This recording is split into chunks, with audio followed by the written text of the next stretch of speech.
பூலோகம் என்பது பொடியாகி போகலாம். பொன்னாரமே நம் காதலு பூலோகம் தாண்டி வாழலாம். ஆகாயம் என்பது இல்லாமல் போகலாம்.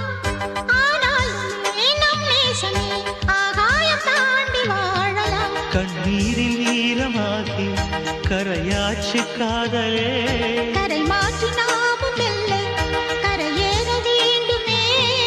நாளை வரும் காலம் நம்மை கொண்டாடுமே. தாஜ்மஹால் தேவையில்லை அன்னமே அன்னமே.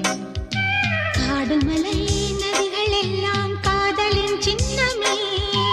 இந்த பந்தம் இன்று வந்ததோ, 7 ஜென்மம் கண்டு வந்ததோ. உலகம் முடிந்தும் தொடரும் உறவிதுவோ.